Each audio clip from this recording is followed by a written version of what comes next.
Hello everyone, welcome back to my another video. তো আজকে একটু রেডি হলাম, একটু বেরোবো, যাব হচ্ছে হেলথ সেন্টার। আমাদের বাবুর আজকে ভ্যাকসিন আছে, তো মনটা কিন্তু খুব খারাপ। ভ্যাকসিন নিলে জ্বর আসবে, ব্যথা হবে। তো মা তো তাই সন্তানের কিছু হলে খুব কষ্ট হয়, তাই অলরেডি আগের থেকে আমার খুব টেনশনও হচ্ছে, ভয়ও লাগছে আর খারাপও লাগছে। কিন্তু কিছু করার নেই, ভ্যাকসিনটাও ম্যান্ডেটরি দিতেই হবে। তো চলো এখন যাচ্ছি আমরা, আর তোমরা কিন্তু ভিডিওটা শেষ পর্যন্ত দেখো। তো ফুল রেডি হয়ে গেছি, যা যা নেওয়া সব কিছু নিয়ে নিয়েছি, এবার বেরিয়ে পড়বো। তো বোন ওকে কোলে নিয়েছে, আর সবার আগে আমরা কোথাও বেরোলে আমাদের বাড়ির ঠাকুরকে প্রণাম করে যাই। আর আজকে যেহেতু বুবুর ভ্যাকসিন, তাই কষ্ট হবে, সেই জন্য আগে থেকে ঠাকুরের কাছে প্রার্থনা করে নিলাম।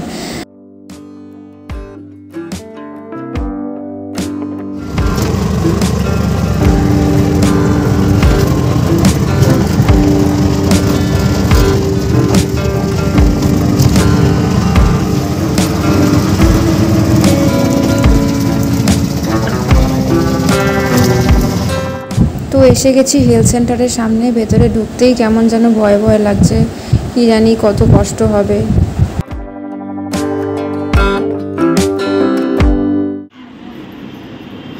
এতগুলো ইঞ্জেকশন নিয়ে বুবু ঘুমাচ্ছে, আর মা এই ইঞ্জেকশন দেখে কাঁদছে। তো বুবুকে যখন ইঞ্জেকশনগুলো দিচ্ছিল তখন ও প্রচুর কাঁদছিল, কিন্তু তার একটু পরেই দেখো ও কেমন যেন চুপ হয়ে গেছে আর ঘুমিয়ে পড়েছে। তো তখন আমার চোখ দিয়ে না খুব জল বেরিয়ে গেছিলো এত কষ্ট দেখে। আর ব্যাকগ্রাউন্ডে দেখো তোমরা অনেক বাচ্চার কান্নাও শুনতে পাচ্ছ হয়তো। আর এখন আমাদের ভ্যাকসিন হয়ে গেল, একটুখানি বসতে বলেছে বাইরে, তারপর বাড়ি যেতে বলেছে। তো এই জায়গাটায় আমরা একটু বসবো, তারপর বাড়ি চলে যাব। আধ ঘন্টা বসার পর আমরা বাড়ির দিকে বেরিয়ে পড়ছি। এখনও অবধি মুখে কিন্তু আমাদের হাসি ছিল, তখনও কিন্তু জানতাম না যে আমাদের জন্য কতটা কান্না ওয়েট করছে। আমাদের কান্না বলতে বুবুর কষ্ট দেখে যে কান্না, বুক ফাটা যে কান্না, সেই কান্না ওয়েট করছে, সেটা কিন্তু তখনও জানতাম না। তো যাই হোক, আমরা এবার অটোতে উঠে পড়লাম। আর এরপর দেখো বাড়ি এসে গেছি। ওর কিন্তু কান্না শুরু হয়ে গেছে, জ্বরও আসা শুরু হয়ে গেছে, কিন্তু ও তবুও যেন চুপ হয়ে রয়েছে, ভেতরে ভেতরে কষ্ট পাচ্ছে আর গুমড়ে গুমড়ে থাকছে, বলতেও পারছে না কিছুই না। একদম কান্না করবে না, তুমি অনেক স্ট্রং, ঠিক আছে?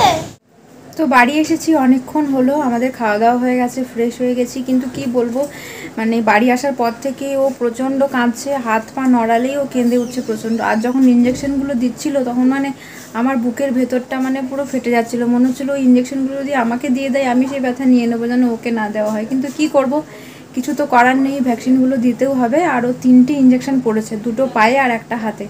তো দেখি, এখনও খুব কাঁদছে, এখনও অবধি জ্বর এসেছে কিনা জানি না, মেপে দেখবো, জ্বর আসলে তবে ওষুধও দিতে বলেছে। দেখো তোমরা হয়তো ভাববেও ঘুমিয়ে থাকছে, কিন্তু না, ওর প্রচণ্ড জ্বর, জ্বরের মধ্যেও একটা ঘোরের মধ্যে রয়েছে, তাই ও এই টাইমে একটুখানি স্থির আছে বলে আমি জ্বরটা মেপে নিলাম। আর জ্বর উঠে দেখছি প্রচুর জ্বর, প্রচুর, সবসময় 100-র উপরে জ্বর থাকছে, প্রচণ্ড টেনশন হচ্ছে আর খুব কষ্ট হচ্ছে আমার, ওর মিমির, ওর দিদুনের, সবার।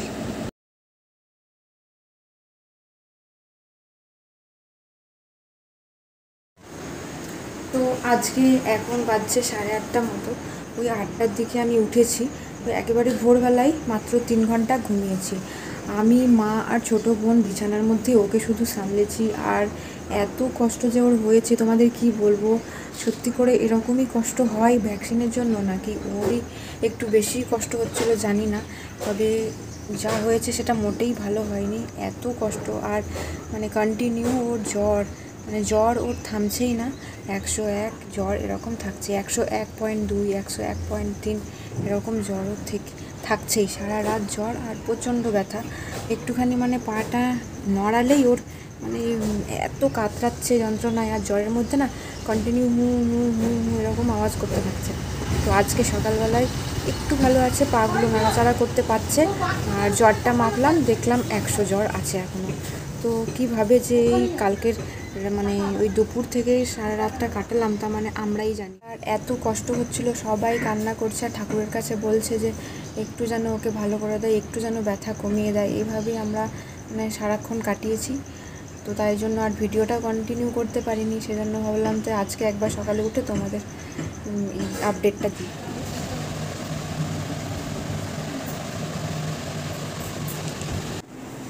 তো এখন একটু ঘুমিয়েছে, কিন্তু ওর প্রচণ্ড জ্বর, আর প্যারাসিটামল খেয়ে ওর এক বিন্দুও জ্বর কমেনি। ওর 100-র উপরেই জ্বর সবসময় দেখাচ্ছে। তো আমি জানি না এটা নর্মাল ব্যাপার কি না, তোমরা যদি কেউ জেনে থাকো যে জ্বর কমে না বা কিছু, তাহলে তোমরা কিন্তু প্লিজ কমেন্টে জানাবে। তো একদম মন মেজাজ কারোরই ভালো নেই, বাড়ির সবাই কাঁদছে আর ঠাকুরকে বারবার খালি বলছে ওর জ্বর যেন কমে যায় আর ব্যথা যেন কমে যায়। তো ভিডিওটা আজকে এখানেই শেষ করছি, দেখা হবে নতুন ভিডিওতে। সবাই ভালো থেকো, সুস্থ থেকো, টাটা।